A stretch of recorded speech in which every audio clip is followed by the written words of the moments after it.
Hey, it's Murph and Andy, and we love talking sports and more. Catch us live at 1 o'clock every Monday, Wednesday, and Friday right here on Iowa Everywhere. And if you miss it, just go to iowaeverywhere.com. You can watch or listen there or wherever you find your podcasts.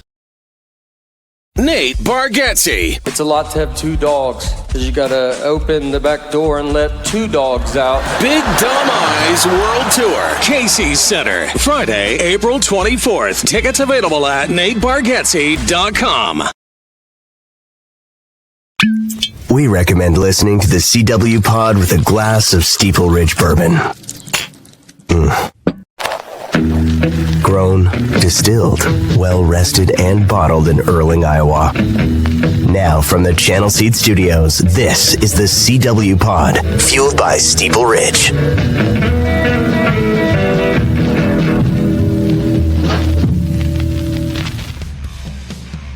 Happy Monday morning here on Iowa Everywhere. I'm sorry y'all want Hassel as well. He's not here. You want Hassel, probably not me, but Hassel's stuck in the Dallas-Fort Worth airport. Last I heard, last update I got, he is on a plane. So that's encouraging. I feel very blessed to have gotten back from Fort Worth because I was at the Iowa State TCU game over the weekend. We will have Chris and Chris on Tuesday morning at 8:30. So same time, just on Tuesday. And then we are going to go to space them out a little bit on Thursday night this week at 7 as opposed to Wednesday night. So mark your calendars. That's the schedule. 8:30 Tuesday and then 7 o'clock Thursday night. Of course, Murph and Andy will be on their normal schedule. CW Pod will be on Monday here this week because wanted to get something up earlier in the day for you guys.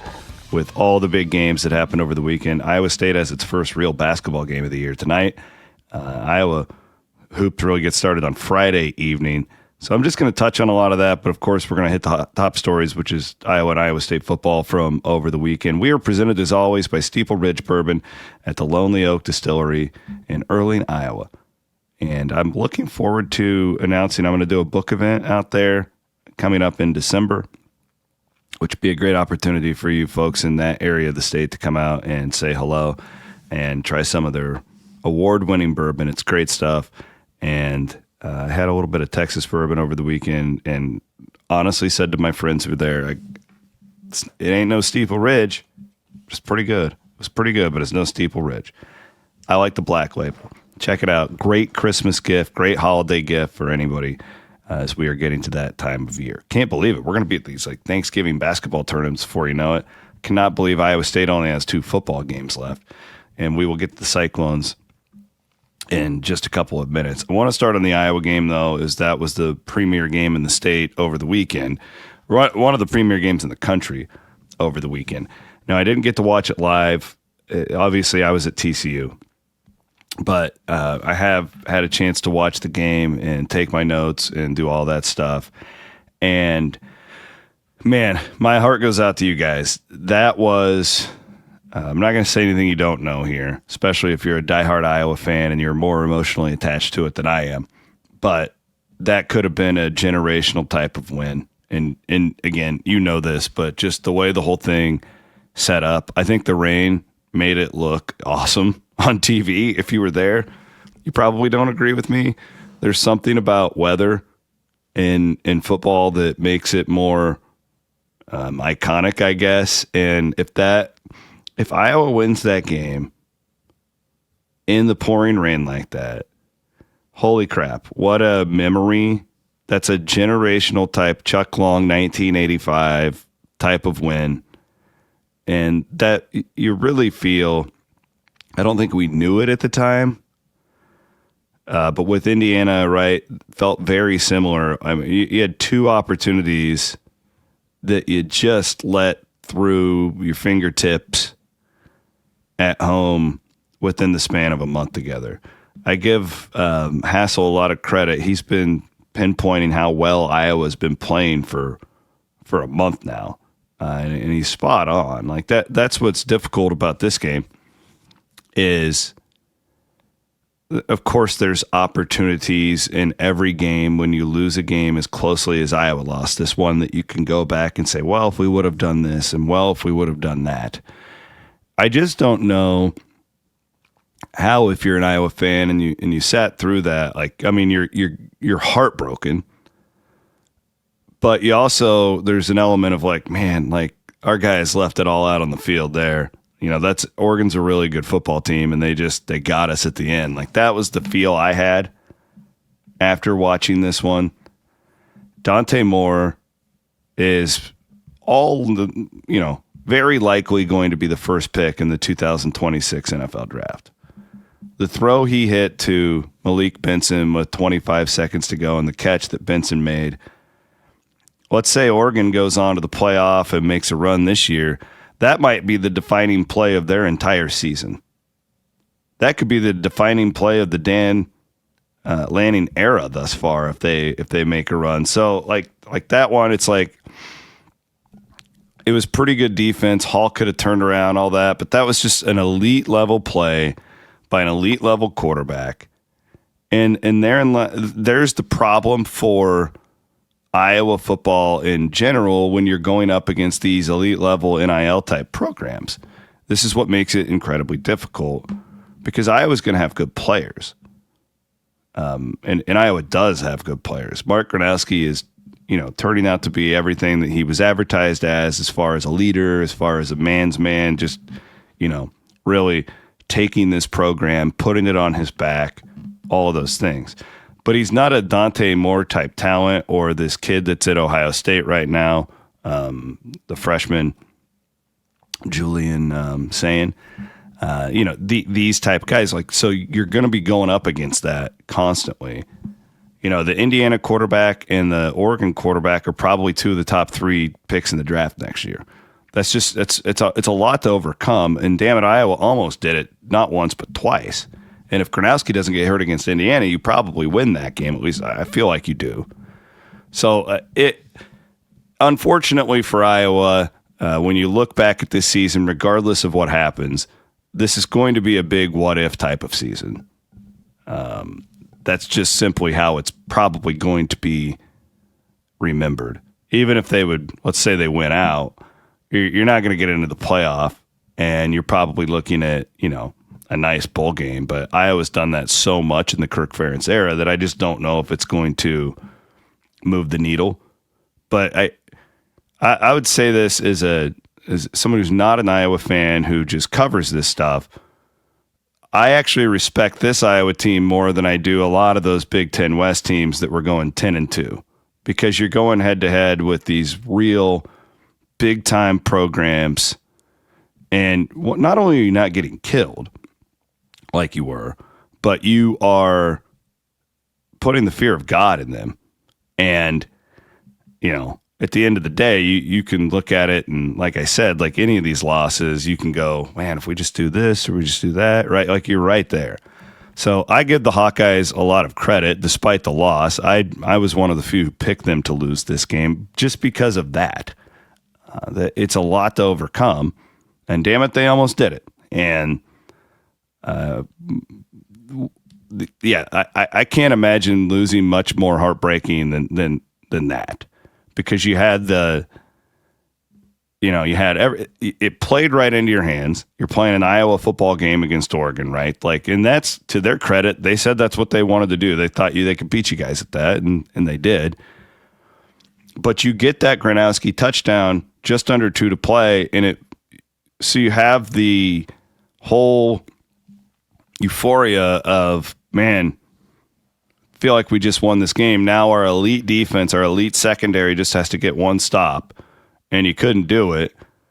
But it wasn't bad defense for the most part. Like, that was just a guy in Dante Moore who, who knows what his career will bring, but he certainly looks like a high-level NFL type quarterback to me, and dude made a play. So the question now, and this is where it gets difficult, and I don't know the answer. Like, we're in this weird spot with college football where it's like fans get mad, Fans think anything other than the playoff is a disappointment. And we've kind of built the sport this way. And it's going to get more like that when they keep expanding it. It's just a really dangerous place to live for Iowa and Iowa State fans. And dangerous in the sense of, like, should that be your goal? Absolutely. Like, we're not going to just sit down and just let the big programs take that's not what I'm saying. I'm simply saying you're going to fail more often than not if that's the only thing that matters. And you can still have an experience like I just did in Fort Worth this week where Iowa State's not going to a playoff. They're not going to play for a Big 12 championship. By all means, that's disappointing, right? Like we were wanting more this year, expecting more, but it was still a really great day. We still had it mattered. The game really mattered. The fans were engaged. The players were hanging on it. The coaching staff was completely locked in. They didn't just go, "Oh, we can't make the playoff now. None of this matters. Let's get to the portal." And yeah, it's just different programs are at different spots. And despite the success Iowa has had, and Iowa State is building up to, they've been in 2 Big 12 championship games in 4 years. That's pretty good for Iowa State football. And Iowa played for a lot of Big Ten but you never felt, other than the Michigan State one of 2015, of course, but these most recent ones in the last 10 years, you never really felt like Iowa had a chance. Well, this Iowa team, it feels like you've got a chance, and if you can play with Oregon and if you can play with Indiana, by God, you can play with anybody. So how do you get to the next step? That's where it gets really, really complicated. Beating these teams is really difficult to do. While I think there's a lot more good teams in college football now because of the talent being spread around with NIL, I think there's fewer teams that can truly win the national championship, and we'll find out if I'm right on that over time. It's just right now, it's just the last year, right, where a team like Texas Tech can pile $25 million into its roster, or Oregon or whatever.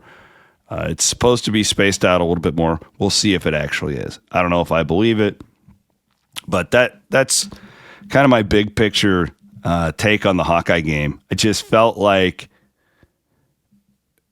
gut-wrenching, but I don't know what more they could have done. I thought that they played a really solid game. I thought that it was like what did Danielson say, a bare-knuckle fight at the end of it. I think he said that after, what a name for a kicker, by the way, Atticus Sappington. Jiminy Christmas. That sounds like a Roman general from the Roman Empire. And that son of a bitch was not missing that kick. Did you see his eyes when that guy was ready to, it was like a UFC fighter, like Atticus Sappington. God. And again, the rain just made the views from Kinnick Stadium looked awesome on TV. I thought and if you were there, you guys have better insight than I do. I thought it all looked great. And I truly am. It's okay, to talk shit to your rivals and all that. And I know there was a lot of that going on Saturday. But my heart went out to Iowa fans in that sense because that was a gut-wrenching way to lose a football game. And you've had a couple of them now against top 5 teams. So there you go. There's my take on Iowa. Well, of course, we'll do more. Hassel was there for CBS, and we'll break it all down with him coming up on Tuesday morning at 8:30 on Chris and Chris. Let's do my Siouxland Scales lifting me up segment that I'm going to do every week. So we're going to what's weighing me down on Mondays with Hassel, what's lifting me up. I actually saw my buddy Nick from Siouxland Scales. He was down at Fort Worth coming up there, or this last weekend. They came to my book event, which was awesome. Really appreciate these guys.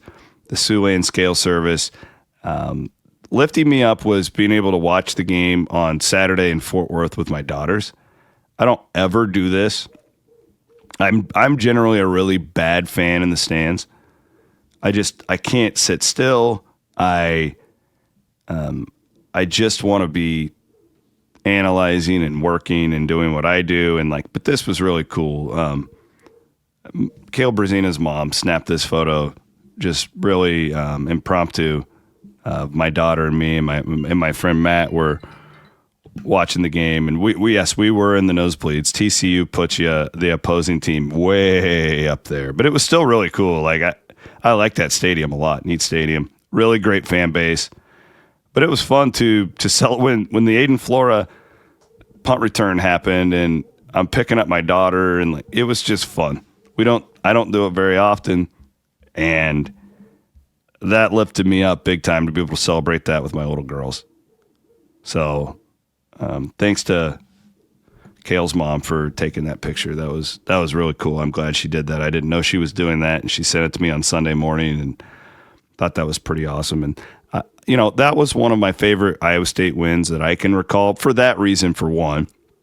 But the other one is I genuinely thought, and if you guys heard me last week on Chris and Chris or Cyclone Fanatic or wherever I do my talking, it just, that thing set up so poorly for Iowa State. Not because Iowa State was on a 4-game losing streak. Yes, that too. But mainly, like, the matchup and the amount of players that were out on Iowa State's defense. It was really a terrible matchup. It was a terrible setup for a game. Everything about it screamed that this TCU team coming off of a bye is going to feast on the Cyclones. Now, having said that, I also felt like it, and spoke about this last week, that Matt Campbell is at his absolute best when he can go into a room of men and convince them that the entire world thinks that they suck, and to go and prove everybody wrong. It is where he's at his best. It's why I hope Matt's the head coach at Iowa State for another 10 years. I think he's an elite level guy. I'm not alone in this opinion. The problem is, can you do that at Texas? Can you do that at Penn State? Like these programs where if you lose one game, everybody wants you fired. I don't know. And I think Matt could. I think he could transition into being a really good coach at one of those areas. But all I'm saying is he's perfect here. Like Iowa State is like a perfect place to have that as your strength as a football coach. Now, the other side of that would be they haven't done great when expectations are high. And, and that's not entirely fair because the expectations were high in 2024. They had all the linebacker injuries and they still go 11-3. Right, most wins in the program history. So that's really not fair. But you go back to 2021, this year, once expectations got really high, but again, like there are excuses you can make, and I know people don't like them, but damn it, when you lose your corners and it happens.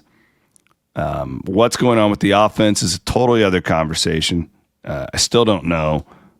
While it was better on Saturday in the sense that Rocco Beck was very clutch down the stretch, the offense really, really failed time and time again in the first half to take that game when the defense continued to step up. And it was really a punt return that turned everything for the Cyclones. But then in the fourth quarter, you give a lot of credit to Rocco Beck. He was like 7 of 23 on the day or whatever it was, but the big completion to Eli Green across the middle. Rocco with a couple of big runs. So they did what they had to do to win. But it was, we'll talk all the schematic stuff later. It is so much fun when your team is completely in the dumps, nobody gives you a chance, and you just get those unexpected ones. It's like the golf shot that keeps you coming back, right? Like I suck at golf. Oh, I just chipped in from 100 yards. Man, all right, I'll play again. All right, I won't burn my clubs this week. And that's kind of what these games feel like. And I was really happy. The guy I was happy for the most, probably, other than the players, of course, was John Haycock, because, I had people on Friday night asking if he should get fired. Like, I'm not kidding. Like, multiple fans asked me that, and which I think is absurd. Like, I think that's absolutely absurd. I would fight anybody over that. Don't need to get into it now. But his defense isn't broken, guys. Like, it's not. It still works.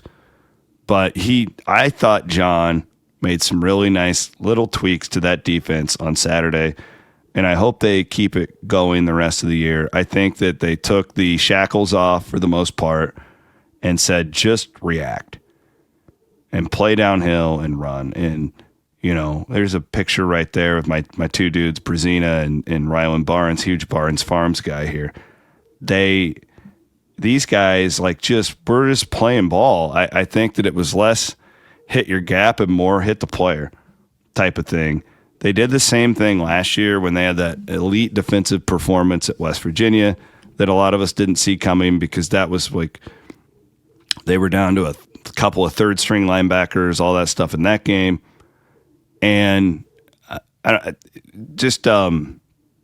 it was one of the more impressive defensive performances I think that I've ever seen at Iowa State, only because TCU's good. It's not it's one of the best offenses in the Big 12.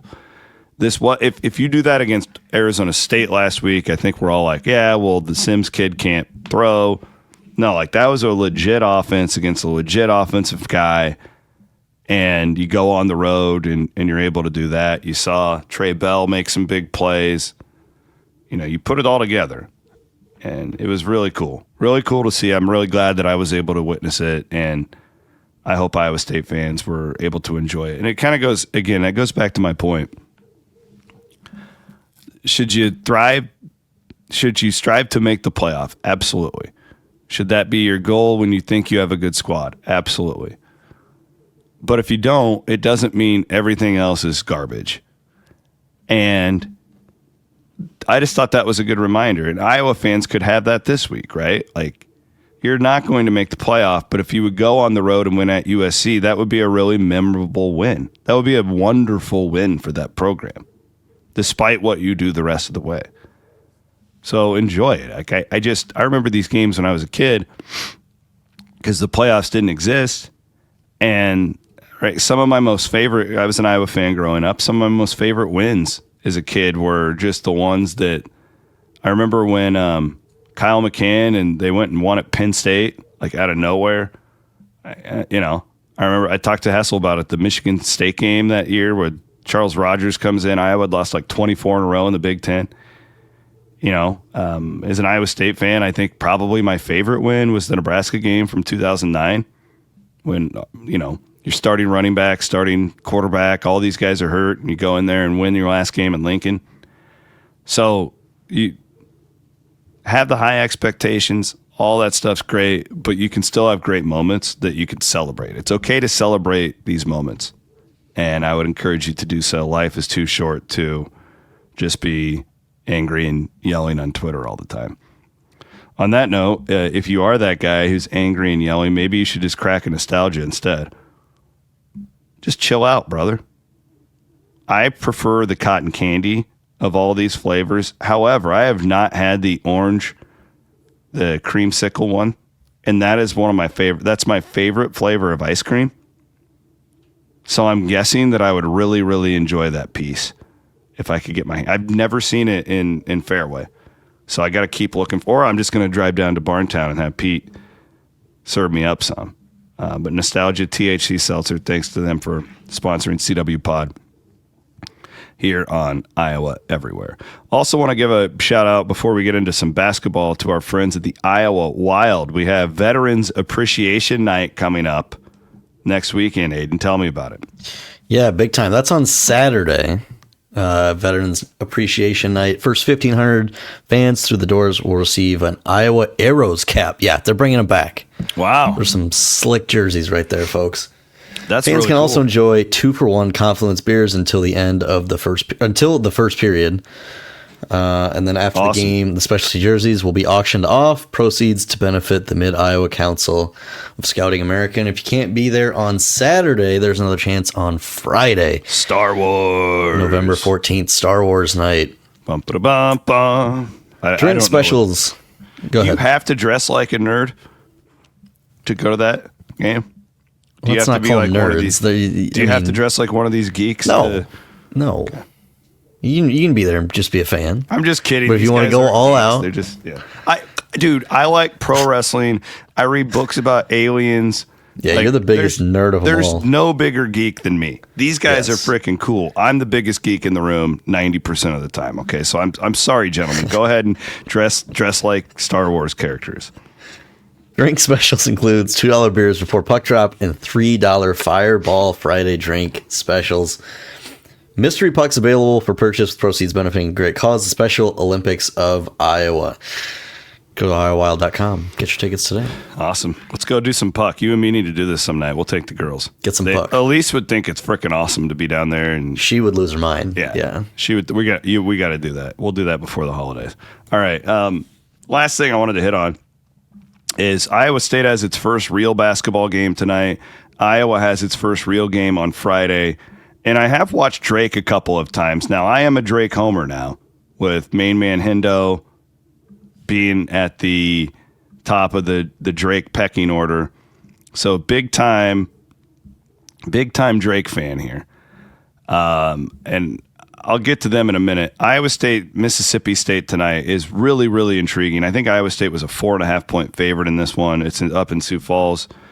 Cyclones should have a massive crowd advantage in that game. But this is a really, really intriguing matchup for basketball geeks because of Mississippi State's stud guard, Josh Hubbard. He's one of the best guards in the country. They've got a couple. This McGee is a stud, and these guys are all juniors and seniors. So this is Iowa State could lose this game. Like I really think this is. If you were like, hey, Chris, you have to bet on this game, I would take Mississippi State in the points. This is a really tough matchup against a team that they're really, really physical. They're really, really long. And I think that this will be a great, great opportunity for Iowa State tonight. But just so you know, it's like, no, they're not a basketball like factory at Mississippi State, anything like that. But they are a really good team. Early on in the season, I think Iowa State will take some lumps. I do. There's just enough young guys playing in that rotation and new. I have a feeling there's gonna like. My gut tells me this season we will all break it down in March and go, oh yeah, they probably struggled in the non-con, but they are better for it in February and March. That's the feeling I get.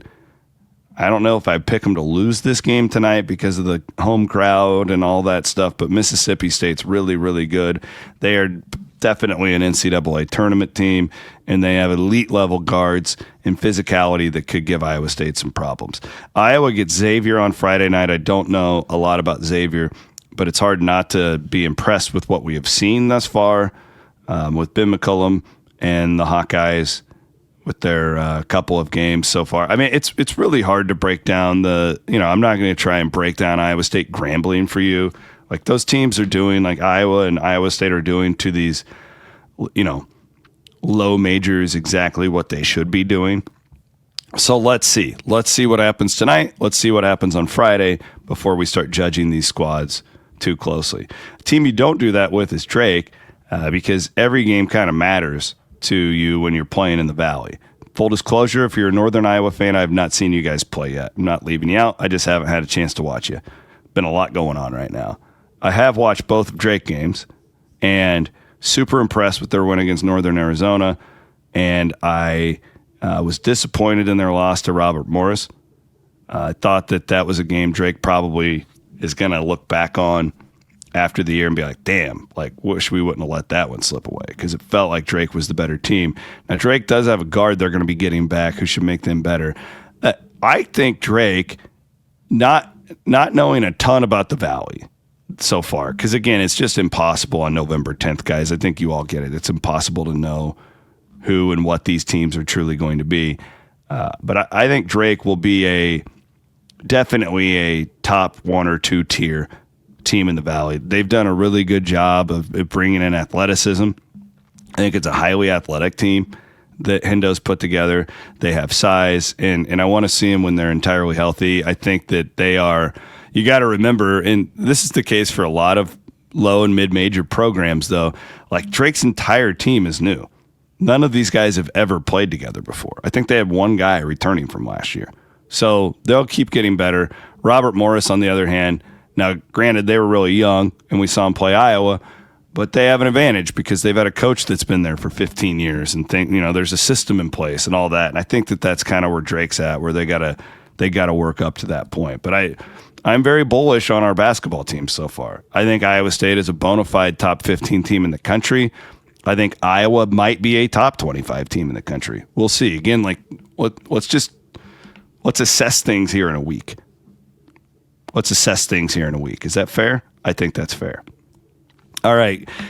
Thanks to Aiden Wyatt for being my right-hand man and helping me out here, because we are all kind of running audibles this morning with Hassel being on the loose.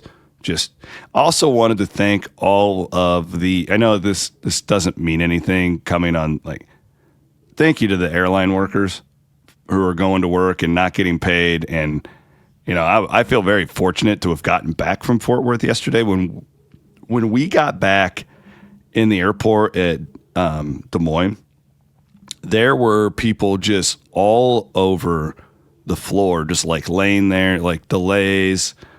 And I felt terrible for all the workers who, especially the federal ones that aren't getting paid, the TSA agents who are they're doing their best, and now these airline workers and everyone's yelling at them and they don't have any control over this. It's just a disaster right now.